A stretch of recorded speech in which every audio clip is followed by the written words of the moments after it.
PSC crowned പുതിയൊരു വീഡിയോയിലേക്ക് ഏവർക്കും സ്വാഗതം. ഇന്നത്തെ ക്ലാസ്സിൽ നമ്മൾ രസതന്ത്രത്തിലെ ഒരു മോക്ക് ടെസ്റ്റ് ആണ് കേട്ടോ ചെയ്തു നോക്കാൻ പോകുന്നത്. അസിസ്റ്റന്റ് സെയിൽസ്മാൻ പരീക്ഷയ്ക്കും ഏതൊരു പി.എസ്.സി പരീക്ഷയ്ക്കും നിങ്ങൾക്ക് ഈ മോക്ക് ടെസ്റ്റ് കൃത്യമായിട്ട് പ്രാക്ടീസ് ചെയ്ത് നോക്കാവുന്നതാണ്. കാരണം നമുക്കറിയാം രസതന്ത്രം എന്ന് പറയുന്നത് എല്ലാ പി.എസ്.സി പരീക്ഷയ്ക്കും ഉള്ള ഒരു സബ്ജക്റ്റ് കൂടിയാണ്. അപ്പോൾ എന്തൊക്കെയാണ് ആ മോക്ക് ടെസ്റ്റ്? അപ്പോൾ എല്ലാവരും പേനയും പേപ്പറും എടുത്തു വെച്ചിട്ട് മോക്ക് ടെസ്റ്റ് അറ്റൻഡ് ചെയ്യാൻ ശ്രമിക്കുക. ആദ്യമായിട്ടാണ് പി.എസ്.സി ക്രൗണ്ട് യൂട്യൂബ് ചാനൽ കാണുന്നതെങ്കിൽ ഒന്ന് സബ്സ്ക്രൈബ് ചെയ്ത് സപ്പോർട്ട് ചെയ്യാൻ മറക്കല്ലേ. എല്ലാവരും വീഡിയോ ഒന്ന് ഈ ചാനൽ സബ്സ്ക്രൈബ് ചെയ്തതിനു ശേഷം ദയവായിട്ട് തുടർന്ന് വീഡിയോ കാണാനായിട്ട് ശ്രമിക്കുക. വീഡിയോക്ക് ലൈക്ക് അടിക്കാനും കമന്റ് ചെയ്ത് നമ്മൾ സപ്പോർട്ട് ചെയ്യുക. നമ്മൾ പുതിയൊരു ടെലിഗ്രാം ചാനൽ തുടങ്ങിയിട്ടുണ്ട്. അതിനകത്ത് മോക്ക് ടെസ്റ്റ്, അതുപോലെ കറണ്ട് അഫേഴ്സ്, പി.എസ്.സി അപ്ഡേറ്റുകൾ, ക്ലാസ്സുകൾ ഒക്കെ ലഭിക്കുന്നതായിരിക്കും. അപ്പൊ എല്ലാവരും ആ ടെലിഗ്രാം ചാനൽ കൂടി ഒന്ന് ജോയിൻ ചെയ്യാൻ മറക്കല്ലേ കേട്ടോ. നിങ്ങൾക്ക് അസിസ്റ്റന്റ് സെയിൽസ്മാന് വേണ്ടി പഠിക്കുന്ന ഉദ്യോഗാർത്ഥിയാണ് നമ്മൾ അസിസ്റ്റന്റ് സെയിൽസ്മാന് വേണ്ടി സ്റ്റഡി മെറ്റീരിയൽസും 25 മോഡൽ എക്സാം, ഒരു മോഡൽ എക്സാമിൽ 50 ചോദ്യം എന്ന നിരക്കിൽ 25 മോഡൽ എക്സാം നിങ്ങൾക്ക് വേണ്ടി സെറ്റ് ചെയ്തിട്ടുണ്ട് കേട്ടോ. അപ്പൊ നിങ്ങൾക്ക് ഈ മോഡൽ എക്സാം പ്രാക്ടീസ് ചെയ്തിട്ട് പരീക്ഷയ്ക്ക് പോകുവാനും ഉറപ്പായിട്ട് നല്ല രീതിയിലുള്ള ഒരു വിജയം ഉണ്ടാക്കിയെടുക്കാനും എങ്ങനെയൊക്കെ ചോദ്യങ്ങൾ വരാം, ഏതൊക്കെയാണ് അതിന്റെ പ്രധാനപ്പെട്ട വീക്ക് പോയിന്റുകൾ ഏതൊക്കെയാണ്, അതൊക്കെ ഐഡന്റിഫൈ ചെയ്യാനും അതുവഴി നമുക്ക് കുറച്ചുകൂടി ബെറ്റർ ആയിട്ട് ഇനിയൊരു ദിവസങ്ങൾ സ്റ്റഡി ചെയ്യാനും ഒക്കെ നിങ്ങളെ മോക്ക് ടെസ്റ്റ് നമ്മുടെ ഈ ഒരു മോഡൽ എക്സാം ഹെൽപ്പ് ചെയ്യുന്നതായിരിക്കും. അപ്പൊ ആർക്കെങ്കിലും മോഡൽ എക്സാം പങ്കെടുക്കാനോ അതുപോലെ നമ്മുടെ സ്റ്റഡി മെറ്റീരിയൽസോ വേണമെങ്കിൽ സ്ക്രീനിൽ കാണുന്ന നമ്പറിൽ വാട്സ്ആപ്പ് മെസ്സേജ് ചെയ്താൽ മതി കേട്ടോ. മറക്കണ്ട. ആദ്യമായിട്ട് ചാനൽ കാണുന്ന കൂട്ടുകാരുണ്ടെങ്കിൽ സബ്സ്ക്രൈബ് ചെയ്ത് സപ്പോർട്ട് ചെയ്യണം. അപ്പൊ പേനയും പേപ്പറും എടുത്ത് വെച്ചിട്ട് എക്സാം അറ്റൻഡ് ചെയ്യാൻ ശ്രമിക്കുക.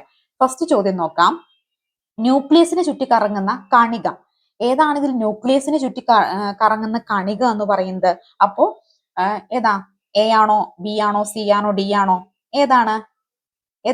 ഇലക്ട്രോൺ ആണ് അല്ലെ. ഇലക്ട്രോൺ ആണ് ന്യൂക്ലിയസിന് ചുറ്റി കറങ്ങുന്ന കണിക. അടുത്തത് ആറ്റത്തിലെ നെഗറ്റീവ് ചാർജ് ഉള്ള കണം. ആറ്റത്തിലെ നെഗറ്റീവ് ചാർജ് ഉള്ള കണം ഏതാ? അടയാളപ്പെടുത്തിയോ? ഏതാണ് ആറ്റത്തിലെ നെഗറ്റീവ് ചാർജ് ഉള്ള കണം എന്ന് പറയുന്നത്? ഇലക്ട്രോൺ ആണ്. ഇലക്ട്രോൺ ആണ് ആറ്റത്തിലെ നെഗറ്റീവ് ചാർജ് ഉള്ള കണം. ഒരു മൂലകത്തിന്റെ രാസപ്രവർത്തനത്തിൽ നിർണായക പങ്കുവഹിക്കുന്ന ആറ്റോമിക കണികൾ ഏവ? ഒരു മൂലകത്തിന്റെ രാസപ്രവർത്തനത്തിൽ നിർണായക പങ്കുവഹിക്കുന്ന ആറ്റോമിക കണികകൾ ഏവ? ഏതാണ്? 4 റൈറ്റ് ആൻസർ ഏത് വരും? അടയാളപ്പെടുത്തിയോ? ഇലക്ട്രോൺ ആണ്. ഏതാണ്? ഇലക്ട്രോൺ ആണ്. ഇലക്ട്രോണിനെ സംബന്ധിച്ച് ശരിയായ പ്രസ്താവന ഏത്? ഇലക്ട്രോണിനെ സംബന്ധിച്ച് ശരിയായ പ്രസ്താവന ഏത് എന്നാണ് ചോദിച്ചിരിക്കുന്നത്. ഏതാണ് ശരിയായിട്ടുള്ള പ്രസ്താവന എന്ന് പറയുന്നത്? അടയാളപ്പെടുത്തിയോ? തുല്യ കണികാ സ്വഭാവവും തരംഗ സ്വഭാവവും എന്താണ്? ഓപ്ഷൻ സി, തുല്യ കണികാ സ്വഭാവവും തരംഗ സ്വഭാവവും എന്താണ് റൈറ്റ് ആൻസർ. അടുത്ത ചോദ്യം. ഒരു മൂലകത്തിന്റെ മറ്റു മൂലകങ്ങളിൽ നിന്നും വ്യത്യസ്തമാക്കുന്ന കണം ഏത്? ഒരു മൂലകത്തിനെ മറ്റു മൂലകങ്ങളിൽ നിന്നും വ്യത്യസ്തമാക്കുന്ന കണം ഏത്? ഏതാണ് ആ കണം? അടയാളപ്പെടുത്തിയോ? ഏതാ? പ്രോട്ടോൺ ആണ്. Option A, proton. ആധുനിക ആറ്റം സിദ്ധാന്തം ആവിഷ്കരിച്ച ശാസ്ത്രജ്ഞൻ. ആധുനിക ആറ്റം സിദ്ധാന്തം ആവിഷ്കരിച്ച ശാസ്ത്രജ്ഞൻ ആര്? ആരാ? അടയാളപ്പെടുത്തിയോ? ജോൺ ഡാൾട്ടൺ ആണ്. ആരാണ്? John Dalton. ആറ്റോമിക സിദ്ധാന്തവും ബന്ധപ്പെട്ട് തന്നിരിക്കുന്ന ആശയങ്ങളിൽ നിന്നും ശരിയായ ജോഡി തിരഞ്ഞെടുത്ത് എഴുതുക. ആറ്റോമിക സിദ്ധാന്തവും ബന്ധപ്പെട്ട് തന്നിരിക്കുന്ന ആശയങ്ങളിൽ നിന്ന് ശരിയായ ജോഡി തിരഞ്ഞെടുത്ത് എഴുതാനാണ് പറഞ്ഞിരിക്കുന്നത്. അപ്പൊ ഏതൊക്കെയാണ് ഇതിൽ ശരിയായിട്ടുള്ള ജോഡി വരുന്നത്? നോക്കിക്കേ, ഏതൊക്കെ വരും? രാസപ്രവർത്തന വേളയിൽ ആറ്റത്തെ വിഭജിക്കാൻ കഴിയുമോ? വിഭജിക്കാൻ കഴിയില്ല അല്ലെ. എല്ലാ പദാർത്ഥങ്ങളും ആറ്റം എന്ന് വിളിക്കുന്ന അതിസൂക്ഷ്മമായ കണങ്ങളാൽ നിർമ്മിതമാണ്. പ്രസ്താവന ശരിയാണ്. ഒരു മൂലകത്തിന്റെ ആറ്റങ്ങളെല്ലാം ഗുണത്തിലും വലിപ്പത്തിലും മാസിലും സമാനമായിരിക്കും. ശരിയാണോ? ശരിയാണ്. രാസപ്രവർത്തനം ഏർപ്പെടാൻ കഴിയുന്ന ഏറ്റവും ചെറിയ കണികയാണ് ആറ്റം. ശരിയാണോ? തെറ്റാണ് അല്ലെ. 2ഉം 3ഉമാണ് ശരി. അപ്പൊ ഓപ്ഷൻ സി ആണ് റൈറ്റ് ആൻസർ ആയിട്ട് വരിക. അടുത്ത ചോദ്യം. ആറ്റം മാതൃകയുമായി ബന്ധപ്പെട്ട് ഏതാനും ചില പ്രസ്താവനകൾ താഴെ തന്നിരിക്കുന്നു. അതിൽ ശരിയായ പ്രസ്താവന ഏത്? ആറ്റം മാതൃകയുമായി ബന്ധപ്പെട്ട് കുറച്ച് പ്രസ്താവന താഴെ കൊടുത്തിട്ടുണ്ട്. അതിൽ ശരിയായിട്ടുള്ള പ്രസ്താവന ഏത് എന്നാണ് ചോദിച്ചിരിക്കുന്നത്. അപ്പൊ നമുക്ക് നോക്കിയാലോ, ഇതിൽ ഏതാണ് ശരിയായിട്ടുള്ള പ്രസ്താവന എന്നത്? റൂദർഫോർഡിന്റെ സൗരയൂഥ മാതൃകയിൽ ഇലക്ട്രോണിനെ ന്യൂക്ലിയസിന് ചുറ്റും സഞ്ചരിക്കുമ്പോൾ ഊർജ്ജ നഷ്ടമാകും. ക്രമേണ അത് ന്യൂക്ലിയസിന് പതിക്കുകയും ചെയ്യുന്നു. പ്രസ്താവന ശരിയാണോ? പ്രസ്താവന തികച്ചും ശരി തന്നെയാണ്. ബോർ മാതൃകയിൽ ഉദിച്ചിത ഷെല്ലിൽ പ്രദക്ഷിണം ചെയ്യുന്നിടത്തോളം കാലം ഇലക്ട്രോണിക്ക് ഊർജ്ജം കൂടുകയോ കുറയുകയോ ചെയ്യുന്നില്ല. ശരിയാണ്. ബോൾ മാതൃക പ്രകാരം ന്യൂക്ലിയസിൽ നിന്നുള്ള അകലം കൂടുന്തോറും ഷെല്ലുകളിൽ ഊർജ്ജം കൂടി വരുന്നു. ശരിയാണ്. തോംസൺ മാതൃകയിൽ തണ്ണിമത്തന്റെ ഭക്ഷ്യയോഗ്യമായ ഭാഗത്തിലുടനീളം പോസിറ്റീവ് ചാർജും വിത്ത് പോലെ ഇലക്ട്രോണും വിതരണം ചെയ്യുന്നു. ഈ തണ്ണിമത്തനും ആറ്റത്തെ ഉപമിച്ചിരിക്കുന്നു. ശരിയാണോ? അതും ശരി തന്നെയാണ്. അപ്പൊ 4 സ്റ്റേറ്റ്മെന്റും എന്ത് തന്നെയാണ്? ശരി തന്നെയാണ് കേട്ടോ. അടുത്ത ചോദ്യം. ആറ്റത്തിന്റെ സൗരയൂഥ മാതൃക കണ്ടെത്തിയ ശാസ്ത്രജ്ഞൻ. ആറ്റത്തിന്റെ സൗരയൂഥ മാതൃക കണ്ടെത്തിയ ശാസ്ത്രജ്ഞൻ ആര്? ആരാണ്? അടയാളപ്പെടുത്തിയോ? ആരാ? റൂദർഫോർഡ്. ആരാണ്? റൂദർഫോർഡ്. ഒരു ഓർബിറ്റിൽ ഉൾക്കൊള്ളാവുന്ന പരമാവധി ഇലക്ട്രോണുകളുടെ എണ്ണം. ഒരു ഓർബിറ്റിൽ ഉൾക്കൊള്ളാവുന്ന പരമാവധി ഇലക്ട്രോണുകളുടെ എണ്ണം എത്ര? അടയാളപ്പെടുത്തിയോ? ഏതാ സമവാക്യം? 2n² ആണ് അല്ലെ. 2n² ആണ് ഒരു ഓർബിറ്റിൽ ഉൾക്കൊള്ളാവുന്ന പരമാവധി ഇലക്ട്രോണുകളുടെ എണ്ണം. കെ ഷെല്ലിൽ ഉൾക്കൊള്ളാവുന്ന പരമാവധി ഇലക്ട്രോണുകളുടെ എണ്ണം. കെ ഷെല്ലിൽ ഉൾക്കൊള്ളാവുന്ന പരമാവധി ഇലക്ട്രോണുകളുടെ എണ്ണം എത്രയാ? ഓപ്ഷൻ എ 2 ആണ് അല്ലെ. അടുത്ത ചോദ്യം, ആറ്റോമിക സംഖ്യ 11 ആയ മൂലകത്തിന്റെ എൽ ഷെല്ലിൽ എത്ര ഇലക്ട്രോണുകൾ ഉണ്ട്? ആറ്റോമിക സംഖ്യ 11 ആയ മൂലകത്തിന്റെ എൽ ഷെല്ലിൽ എത്ര ഇലക്ട്രോണുകൾ ഉണ്ട്? അടയാളപ്പെടുത്തിയോ? 14 റൈറ്റ് ആൻസർ ഏത് വരും? ഏതാ? ഓപ്ഷൻ സി 8 ആണ് അല്ലെ. കാൽസ്യത്തിന്റെ ബാഹിതമ ഷെല്ലിലെ നമ്പർ എത്ര? കാൽസ്യത്തിന്റെ ബാഹിതമ ഷെല്ലിലെ നമ്പർ എത്ര? 15 റൈറ്റ് ആൻസർ ഏത് വരും? അടയാളപ്പെടുത്തിയോ? ഏതാ? ഓപ്ഷൻ എ 4 ആണ്. ഇനി ഒരു പദാർത്ഥത്തിൽ എല്ലാ ഗുണങ്ങളും നിലനിർത്തുന്ന അതിന്റെ ഏറ്റവും ചെറിയ കണിക. ഒരു പദാർത്ഥത്തിൽ എല്ലാ ഗുണങ്ങളും നിലനിർത്തുന്ന അതിന്റെ ഏറ്റവും ചെറിയ കണിക ഏത് എന്നാണ് ചോദിച്ചിരിക്കുന്നത് അല്ലെ. ഒരു പദാർത്ഥത്തില് ഏതാണ് റൈറ്റ് ആൻസർ ആയിട്ട് വരും? അടയാളപ്പെടുത്തിയോ? തന്മാത്രയാണ്. ഏതാണ്? തന്മാത്ര. താഴെ കൊടുത്തിരിക്കുന്നവയിൽ വായിച്ച് ശരിയായത് ഏത് ശരിയല്ലാത്തത് തിരഞ്ഞെടുക്കുക കേട്ടോ. STP 11.2 ലിറ്റർ ഹൈഡ്രജൻ തന്മാത്രകൾ അടങ്ങിയിരിക്കുന്ന മോൾ 0.5 ആണ്. പ്രസ്താവന ശരിയാണോ? പ്രസ്താവന ശരിയാണ്. അക്കോർജ് ശേഖരിക്കുമ്പോൾ അത് ഉൾക്കൊള്ളാവുന്ന പാത്രം നന്നായി സീൽ ചെയ്യണം. പ്രസ്താവന ശരിയാണോ? പ്രസ്താവന തെറ്റാണ്. സോഡിയം ക്ലോറൈഡ് ജലത്തിൽ ചേർക്കുമ്പോൾ ഉണ്ടാകുന്ന ലായനി അമ്ലശീലം കാണിക്കുന്നു. പ്രസ്താവന തെറ്റാണ്. ഒരു ദ്രാവകം വാതകമായി കൈമാറ്റം ചെയ്യുമ്പോൾ എൻഡോട്രോപ്പി കൂടുന്നു. പ്രസ്താവന ശരിയാ. 1ഉം 4 ശരിയാ, 2ഉം 3ഉമാണ് തെറ്റ്. അപ്പൊ ഓപ്ഷൻ സി ആണ് ഇവിടെ റൈറ്റ് ആൻസർ ആയിട്ട് വരിക. ഇനി ക്രിസ്റ്റൽ ആകൃതിയിൽ കാർബൺ രൂപാന്തരങ്ങളെ അമോർഫസ് കാർബൺ എന്ന് പറയുന്നു. തന്നിരിക്കുന്നവയിൽ അമോർഫസ് കാർബണിന് ഉദാഹരണമല്ലാത്തത് ഏത്? ഏതാണിതിൽ അമോർഫസ് കാർബണിന് ഉദാഹരണം അല്ലാത്തതായിട്ട് വരുന്നത്? ഏതാ? അടയാളപ്പെടുത്തിയോ? ഏതാ റൈറ്റ് ആൻസർ ആയിട്ട് നിങ്ങൾക്ക് തോന്നുന്നേ? ഗ്രാഫൈറ്റ് ആണ് അല്ലെ. ഇതാണ് ഗ്രാഫൈറ്റിലാണ്. കാർബണിന്റെ താപഗതിക സ്ഥിരത ഏറ്റവും കൂടുതലുള്ള രൂപാന്തരം. കാർബണിന്റെ താപഗതിക സ്ഥിരത ഏറ്റവും കൂടുതലുള്ള രൂപാന്തരത്വം ഏത്? ഏതാണത്? അത് ഇത് തന്നെയാണ്, ഗ്രാഫൈറ്റ് തന്നെയാണ് അല്ലെ. ഡയമണ്ടിന്റെ മഞ്ഞ നിറത്തിന് കാരണമായ മൂലകം. ഡയമണ്ടിന്റെ മഞ്ഞ നിറത്തിന് കാരണമായിട്ടുള്ള മൂലകം ഏത്? ഏതാണ് ഡയമണ്ടിന്റെ മഞ്ഞ നിറത്തിന് കാരണമായിട്ടുള്ള മൂലകമായിട്ട് വരുന്നത്? അടയാളപ്പെടുത്തിയോ? ഏതാ? നൈട്രജൻ ആണ്. നൈട്രജൻ. വജ്രത്തെക്കുറിച്ച് ചുവടെ കൊടുത്തിരിക്കുന്ന പ്രസ്താവനകളിൽ ശരിയായത് ഏത്? വജ്രത്തെക്കുറിച്ച് ചുവടെ കൊടുത്തിരിക്കുന്ന പ്രസ്താവനകളിൽ ശരിയായത് ഏത്? കാർബണിന്റെ ഏറ്റവും കഠിനമുള്ള രൂപാന്തരമാണ് വജ്രം. പ്രസ്താവന ശരിയാണ്. വജ്രം വൈദ്യുജാലകമാണ്. പ്രസ്താവന തെറ്റാണ്. വജ്രത്തിന് ഉയർന്ന താപചാലകതയുണ്ട്. പ്രസ്താവന ശരിയാണ്. വജ്രത്തിന് താഴ്ന്ന അപവർത്തനാങ്കമാണ് ഉള്ളത്. പ്രസ്താവന തെറ്റാണ്. 1ഉം 3ഉമാണ് സോറി 1ഉം 3ഉമാണ് ശരിയായിട്ട് വരിക. 1ഉം 3ഉം ശരി എന്ന് പറയുമ്പോൾ ഓപ്ഷൻ ബി ആണ് റൈറ്റ് ആൻസർ ആയിട്ട് വരുന്നത്. ഇനി അടുത്തത്, ചുവടെ നൽകിയിരിക്കുന്ന ഗ്രാഫ് ഏത് വാതക നിയമത്തെ സ്വാധീനിക്കുന്നു? ചുവടെ നൽകിയിരിക്കുന്ന ഗ്രാഫ് ഏത് വാതക നിയമത്തെയാണ് സ്വാധീനിക്കുന്നത്? ഏതാണ് റൈറ്റ് ആൻസർ ആയിട്ട് വരിക? ഏത് വരും? അടയാളപ്പെടുത്തിയോ? ഏതാ? ബോയിൽ നിയമമാണ്. ഏതാണ്? ബോയിൽ നിയമം. വീർപ്പിച്ച ഒരു ബലൂൺ വെള്ളത്തിൽ അടിയിലേക്ക് താഴ്ത്തുമ്പോൾ അതിന്റെ വലിപ്പം കുറയുന്നു. ഇത് താഴെ തന്നിരിക്കുന്ന ഏത് നിയമവുമായി ബന്ധപ്പെട്ടിരിക്കുന്നു? ഏത് നിയമവുമായിട്ടാണ് ബന്ധപ്പെട്ടിരിക്കുന്നത്? അടയാളപ്പെടുത്തിയോ? ഏതാ? ബോയിൽ നിയമവുമായിട്ടാണ് ബന്ധപ്പെട്ടിരിക്കുന്നത്. വായു നിറച്ച ബലൂൺ വെയിലത്ത് വെക്കുമ്പോൾ പൊട്ടാൻ കാരണമായ വാതക നിയമം. വായു നിറച്ച ബലൂൺ വെയിലത്ത് വെക്കുമ്പോൾ പൊട്ടാൻ കാരണമായ വാതക നിയമം ഏതാണ്? ഏതാ? 5 റൈറ്റ് ആൻസർ ഏത് വരും? ചാൾസ് നിയമമാണ് അല്ലെ. ഓപ്ഷൻ എ ചാൾസ് നിയമമാണ്. പീരിയോഡിക് ടേബിളിനെ കുറിച്ച് പ്രസ്താവനകൾ വായിച്ച് ഉത്തരം തിരഞ്ഞെടുക്കുക. പീരിയോഡിക് ടേബിളിനെ കുറിച്ചുള്ള പ്രസ്താവനകൾ വായിച്ചിട്ട് ഉത്തരം തെരഞ്ഞെടുത്ത് എഴുതാനാണ് പറഞ്ഞിരിക്കുന്നത്. അപ്പൊ എന്താണ് ഇതിനകത്ത് ശരിയായിട്ട് വരിക? നോക്കിക്കേ, ഓരോന്ന് നോക്കിയാലോ. ഒരു ഗ്രൂപ്പിൽ താഴേക്ക് വരുന്തോറും ആറ്റത്തിന്റെ വലിപ്പം കൂടുന്നു. പ്രസ്താവന ശരിയാണോ? പ്രസ്താവന ശരിയാണല്ലേ. ഒരു പീരീഡ് ഇടത്തുനിന്ന് വലത്തോട്ട് പോകും തോറും ലോഹ സ്വഭാവം എന്താണ്? അത് ഇതിന്റെ പ്രസ്താവനയായിട്ട് വരുന്നില്ല. അപ്പൊ 1 മാത്രമാണ് ശരി എന്നുള്ളതാണ് ഇവിടെ റൈറ്റ് ആൻസർ ആയിട്ട് വരിക കേട്ടോ. പീരിയോഡിക് ടേബിളിലെ ക്രമാവർത്തന പ്രവണതയും ബന്ധപ്പെട്ട് താഴെ തന്നിരിക്കുന്ന ശരിയായ പ്രസ്താവന ഏത്? ക്രമാവർത്തന പ്രവണതയുമായി ബന്ധപ്പെട്ട് താഴെ കൊടുത്തിരിക്കുന്നവയിൽ ഏതാണ് ശരി? ഏതാണ് ഇതിൽ ശരി? ഗ്രൂപ്പിൽ മുകളിൽ നിന്ന് താഴോട്ട് വരുമ്പോൾ ആറ്റത്തിന്റെ വലിപ്പം കുറയുന്നു. പീരിയോഡിൽ ഇടത്തുനിന്ന് വലത്തോട്ട് വരുമ്പോൾ ലോഹ സ്വഭാവം കുറയുന്നു. പീരിയോഡിൽ ഇടത്തുനിന്ന് വലത്തോട്ട് വരുമ്പോൾ ആറ്റത്തിന്റെ വലിപ്പം കൂടുന്നു. ഗ്രൂപ്പിൽ മുകളിൽ താഴേക്ക് വരുമ്പോൾ ലോഹ സ്വഭാവം കുറയുന്നു. ഇതിനകത്ത് ഏതാണ് റൈറ്റ് ആൻസർ ആയിട്ട് നിങ്ങൾക്ക് തോന്നുന്നത്? ഏതാ? ഓപ്ഷൻ ബി ആണ് കേട്ടോ. പീരിയോഡിക് ഇടത്തുനിന്ന് വലത്തോട്ട് വരുമ്പോൾ ലോഹ സ്വഭാവം കുറയുന്നു എന്നതാണ് എന്ത് കറക്റ്റ് ആയിട്ട് ശരിയായ പ്രസ്താവനയായിട്ട് വരിക. അടുത്ത മൂലകങ്ങളുടെ ആവർത്തന പട്ടികയും ഇലക്ട്രോൺ വിന്യാസവും ബന്ധപ്പെട്ട് താഴെ കൊടുത്തിരിക്കുന്ന പ്രസ്താവനകൾ ശരിയായത് ഏത്? മൂലകങ്ങളുടെ ആവർത്തന പട്ടികയും ഇലക്ട്രോൺ വിന്യാസവും ബന്ധപ്പെട്ട് താഴെ കൊടുത്തിരിക്കുന്ന പ്രസ്താവനകളിൽ ശരിയായത് ഏത് എന്നാണ് ചോദിച്ചിരിക്കുന്നത്. ഇതിനകത്ത് ഏതാണ് ശരിയായിട്ട് വരിക? ഡി സബ്ഷെല്ലിൽ പരമാവധി ഉൾക്കൊള്ളുന്ന ഇലക്ട്രോണിന്റെ എണ്ണം എത്രയാണ്? അത് 10 ആണ്. ഡി സബ്ഷെല്ലിൽ പരമാവധി ഉൾക്കൊള്ളുന്ന ഇലക്ട്രോണിന്റെ എണ്ണം എന്ന് പറയുന്നത് 10 ആണ്. ഡി ബ്ലോക്ക് മൂലകങ്ങളെ സംക്രമണ മൂലകങ്ങൾ എന്ന് വിളിക്കുന്നു. ഡി ബ്ലോക്ക് മൂലകങ്ങൾ എന്തെന്ന് വിളിക്കുന്നു? സംക്രമണ മൂലകങ്ങൾ എന്ന് വിളിക്കുന്നു. അപ്പൊ ഇതിനകത്ത് ഏതാണ് റൈറ്റ് ആൻസർ ആയിട്ട് വരിക? 1ഉം 3ഉമാണ്. ഓപ്ഷൻ സി ആണ് ഇവിടെ റൈറ്റ് ആൻസർ ആയിട്ട് വരുന്നത്. റയർ എർത്ത്സ് എന്ന പേരിൽ അറിയപ്പെടുന്ന മൂലകങ്ങൾ ഏവ? റയർ എർത്ത്സ് എന്ന പേരിൽ അറിയപ്പെടുന്ന മൂലകങ്ങൾ ഏവ എന്നാണ് ചോദിച്ചിരിക്കുന്നത്. ഇതിനകത്ത് ഏതാണ് റയർ എർത്ത് എന്ന പേരിൽ അറിയപ്പെടുന്ന മൂലകങ്ങൾ എന്ന് പറയുന്നത്? അടയാളപ്പെടുത്തിയോ? ഏതാ റൈറ്റ് ആൻസർ ആയിട്ട് നിങ്ങൾക്ക് തോന്നുന്നത്? ഏതാ? ലാന്തനോയിഡുകളാണ് കേട്ടോ. ഓപ്ഷൻ ബി ലാന്തനോയിഡുകളാണ് റൈറ്റ് ആൻസർ. അന്തസംക്രമണ മൂലകങ്ങൾ എന്നറിയപ്പെടുന്ന ആവർത്തന പട്ടികയിൽ ഏത് ബ്ലോക്കിലുള്ള മൂലകങ്ങളാണ്? അന്തസംക്രമണ മൂലകങ്ങൾ എന്നറിയപ്പെടുന്നത് ആവർത്തന പട്ടികയിലെ ഏത് ബ്ലോക്കിലുള്ള മൂലകങ്ങളാണ്? ഏത് ബ്ലോക്കിലുള്ള മൂലകങ്ങളാ? 17 ഏതാണ് റൈറ്റ് ആൻസർ ആയിട്ട് തോന്നുന്നേ? അടയാളപ്പെടുത്തിയോ? ഏതാ? എഫ് ബ്ലോക്ക് ആണ് കേട്ടോ. ഏതാണ്? എഫ് ബ്ലോക്ക് ആണ് റൈറ്റ് ആൻസർ ആയിട്ട് വരിക.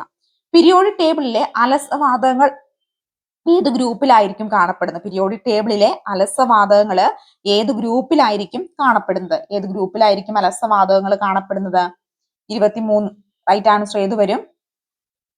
അടയാളപ്പെടുത്തിയോ? 18 ആണ് കേട്ടോ. 18.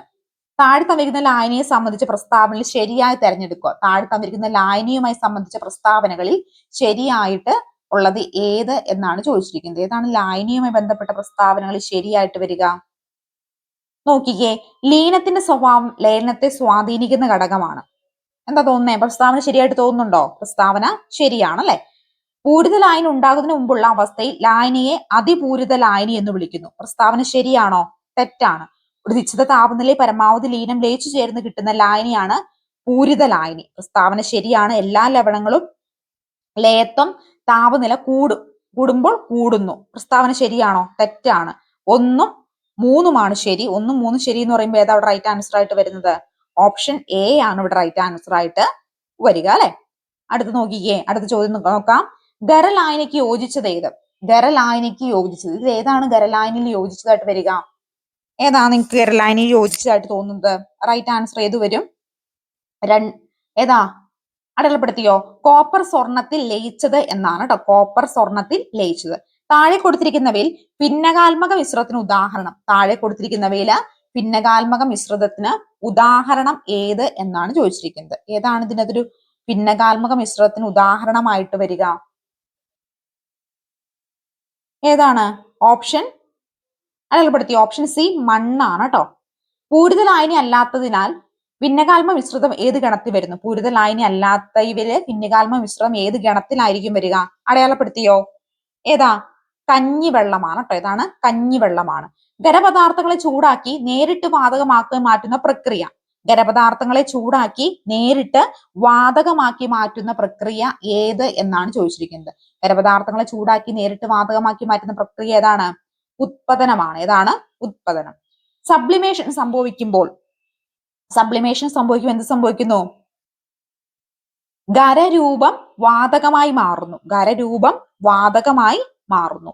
കടജലത്തിൽ ഉൽപ്പാദിപ്പിക്കപ്പെടുന്ന ലോഹം ഏത്? ഏതാണ് കടജലത്തിൽ ഉൽപ്പാദിപ്പിക്കപ്പെടുന്ന ലോഹം എന്ന് പറയുന്നത്? ഏത് വരും? അടയാളപ്പെടുത്തിയോ? മഗ്നീഷ്യം ആണ്. ഏതാണ്? മഗ്നീഷ്യം. ആൽക്കലി ലോഹമല്ലാത്തത് ഏത്? ആൽക്കലി ലോഹമല്ലാത്തത് ഏത്? ഏതാണ് ഇതിൽ ആൽക്കലി ലോഹമല്ലാത്തതായിട്ട് വരുന്നത്?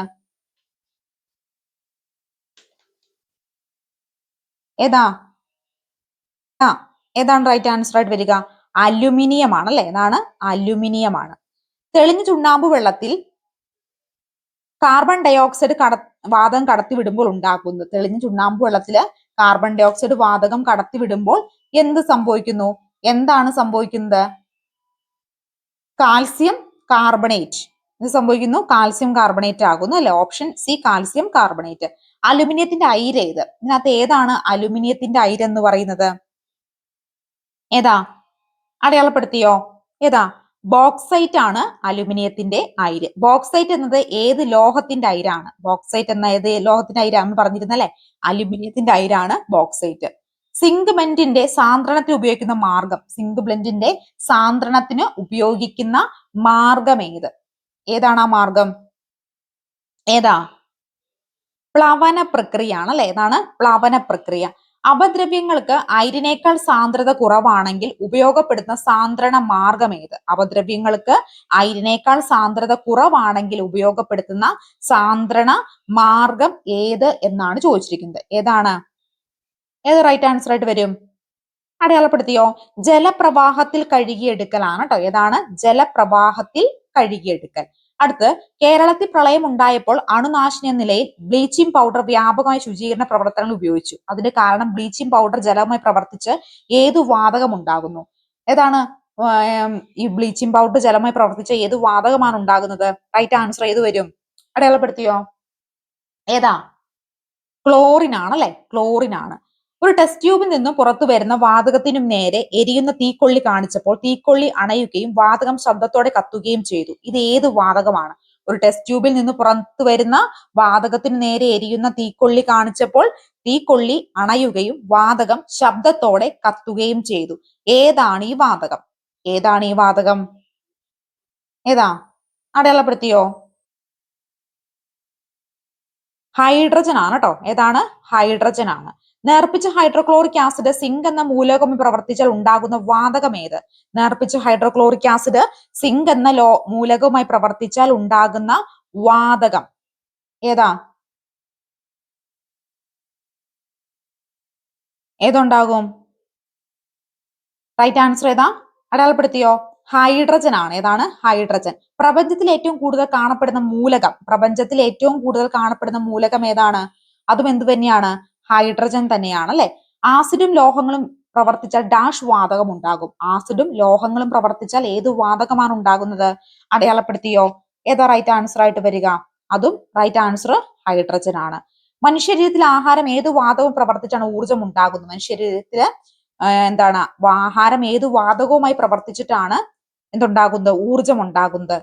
അടയാളപ്പെടുത്തിയോ? ഏതാ? ഓക്സിജൻ ആണല്ലേ? ഓക്സിജൻ. പൊട്ടാസ്യം പെർമാഗ്നേറ്റ് തരികൾ ചൂടാക്കിയാൽ ഉണ്ടാകുന്ന വാതകം, പൊട്ടാസ്യം പെർമാഗ്നേറ്റ് തരികൾ ചൂടാക്കിയാൽ ഉണ്ടാകുന്ന വാതകം ഏത്?